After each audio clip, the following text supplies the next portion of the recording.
Քրեական ոստիկանության գլխավոր վարչության պետ ոստիկանության պետի տեղակալ Վարդան Վարդանյանը նոյեմբերի 13-ին ընդունել է ԱՄՆ Արդարադատության դեպարտամենտի թմրամիջոցների դեմ պայքարի վարչության տարածաշրջանային գրասենյակների անդամներին։ Բարձր գնահատելով ակտիվ համագործակցությունը Վարդան Վարդանյանը արդյունավետ աշխատանքի եւ ներդրած ջանքերի համար շնորհակալություն է հայտնել գործընկերներին։ Նա ընդգծել է, որ ապօրինի թմրաշրջանառությունը անդրազգային հանցագործություն է եւ դրա դեմ պայքարում միջազգային փոխգործակցության շնորհիվ հնարավոր է հասնել շոշափելի արդյունքների։ Գործող տարածաշրջանային կցորդ Գյորե Յուզմեսկին շնորհակալություն է հայտնել համատեղ արդյունավետ աշխատանքի համար։ Վարդան Վարդանյանը վստահեցրել է, որ գործընկերային հարաբերությունները կշարունակվեն նույն ակտիվությամբ։ Հայկական կողմը հանձնառու է նոր տեմպերով շարունակելու համագործակցությունը ուղղված հանցավորության դեմ պայքարի ոլորտում ընդհանուր նպատակների արդյունավետ իրականացմանը։ Հանդիպման մասնակիցները թմրամիջոցների ապօրինի շրջանառության դեմ պայքարի արդյունավետության բարձրացման ուղղությամբ կարևորել են տարածաշրջանային համագործակցությունը եւ այն շարունակելու պատրաստակամություն հայտնել։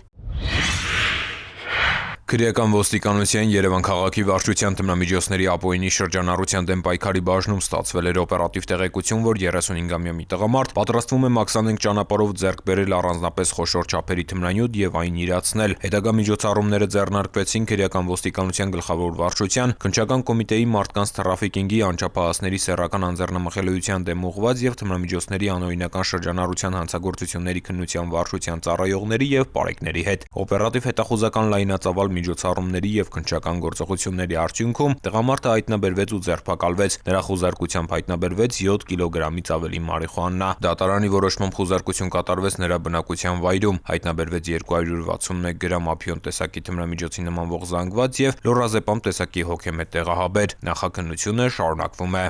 Ծանուցում ենթադրյալ հանցանքի մեջ կասկածվողը կամ մեղադրվողը համարվում է անմեղ, քանի դեռ նրա մեղավորությունը ապացուցված չէ Հայաստանի Հանրապետության քրեական դատավարության օրենսգրքով սահմանված կարգով, դատարանի օրինական ուժի մեջ մտած դատավճռով։ Լուսանկարում պատկերված անձը որոնվում է նախաձեռնված քրեական վարույթի շրջանակներում։ Նրա ինքնության կամ գտնվելու վայրի վերաբերյալ տեղեկություններ ունեցողներին խնդրում ենք դիմել համայնքային ոստիկանության Շենգավիթի կամ մոտակա բաժին կամ զանգահարել 102։ Տեղեկություն հայտնող անձի գաղտնիությունը երաշխավորվում է։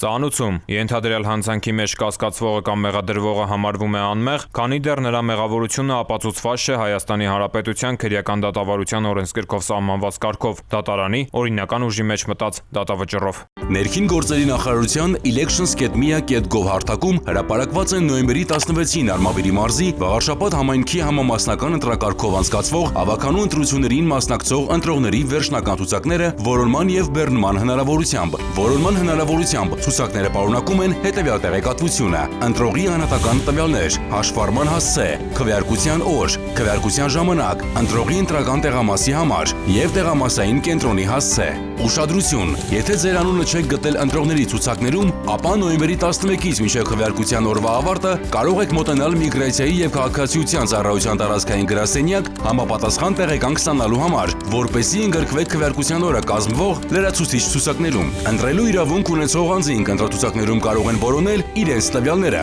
մուտք գործելով ներքին գործերի նախարարության պաշտոնական կայքի ընտրություններ բաժին կամ կենտրոնական ընտրական հանձնաժողովի TIM 161125 ընտրողների ռեգիստր եւ ընտրողների ցուցակներ բաժիններ։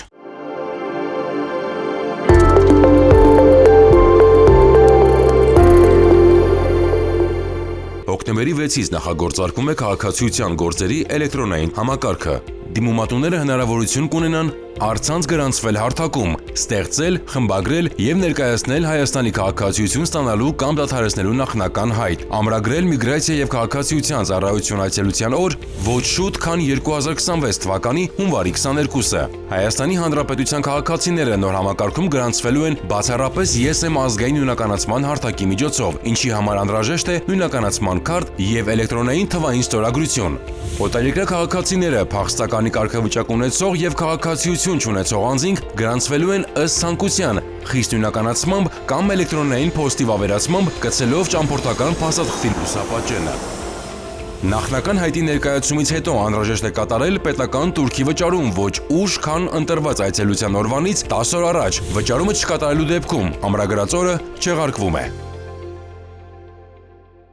Համայնքային ոստիկանության գործունեության հիմքում բնակչության հետ ակտիվ համագործակցությունն է։ Համայնքային ոստիկանությունն ունի 57 տարածքային բաժին, 12-ը Երևանում, 45-ը մարզերում։ Յուրաքանչյուր բաժնի կողմից սպասարկվող վարչական տարածքն իր հերթին բաժանված է մինչև 7500 բնակչություն ունեցող տեղամասերի։ Համայնքային ոստիկանության գործառույթներն են ոչ մեծ եւ միջին ծանրության հանցագործությունների բացահայտումը, ընտանեկան բռնության, ինչպես նաեւ անչափահասների կողմից կատարվող հանցագործությունների եւ իրավախախտումների կանխումը։ Համայնքային ոստիկանության գործունեության հիմնական սկզբունքներն են՝ սպասարկվող տարածքի առանձնահատկությունների իմացությունը, բնակիչների խնդիրների իմացությունը, կարիքների գնահատումը եւ դրանց արձագանքումը, բնակիչների համախմբումը հանրային անվտանգության մակարդակի բարձրացման շուրջ, հասարակական կարգն ու անվտանգությունը ապահովելու, հանցագործություններն ու իրավախախտումները կանխելու գործում բնակչության ներուժի օգտագործումը, հանրային պատասխանատվություն ու վերահսկողությունը եւ գործունեության թափանցիկությունը։ Ոստիկանության հանդեպ համայնքի վստահությունը կարևոր նախադրյալ է արդյունավետ համագործակցության եւ իրավակարգի կայունության համար։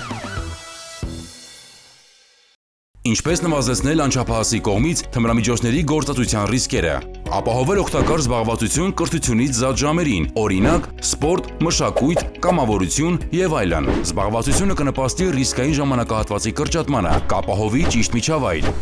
Հիշենք, անչափահասը սոցիալական էակ է, վերցնում է այն արժեհամակարգը, որը գերակշռում է իր միջավայրում։ Ինչ տվյալներ են հուշում երեխայի կողմից թմրամիջոցի գործածման մասին՝ գերակտիվություն կամ գերպասիվություն, կարմրած աչքեր, նեղ կամ լայն բիբեր, գրգռվածություն, քնկոտություն, անբնական ու երկարատև ծիծաղ, շփոթվածություն, նրա մոտ կամ իրերում կասկածելի զանգվածների, բժշկական կաթուցիչի կամ ապակե գլանակի առկայություն, բուսական ծագում ունեցող թմրամիջոցին բնորոշ հոտ, անհայտ ծագման գումարի առկայություն, ընտանիքին պատկանող գումարի թանկարժեք իրերի անհետացում, տնային պայմաններում ինչպես ստուգել անչափահասի կողմից թմրամիջոցի օգտագործման հանգամանքը, ձեռք բերել ազատ վաճառվող մուլտիսքրինինգ թեստեր մեզի միջոցով թմրամիջոցի առկայությունը բացահայտելու կամ հերքելու համար, երեխային հոգեբանորեն պատրաստել թեստավորման գործընթացին, այն մոտեցմամբ, որ նրա կողմից դա ընկալվի ոչ թե որպես հարկադրանք, այլ անհրաժեշտություն։ Ինչ անել անչափահասի կողմից թմրամիջոցի գործածման հաստատման դեպքում։ Բռնությունը խստիվ արգելվում է, քանի որ հարկադրական վարքագիծը կարող է հանգեցնել անդառնալի հետևանքների։ Պետք է աջակցել հոգեբանորեն հավաստիացնել, որ նրա կողքին եք։ Կատարել լաբորատոր հետազոտություն վերջնական ճշգրտման համար։ Բժշկի հետ խորհրդակցելով ներգրավել նաև հոգեբանի։ Հարգելի ծնող, հիշեք, որ հետևողականությունն ու աջակցությունը ձեր երեխային կարող է զերծ պահել թմրանյութի օգտագործման ռիսկերից կամ օգնել վերադարձնել նրան առողջ եւ ապահով միջավայր։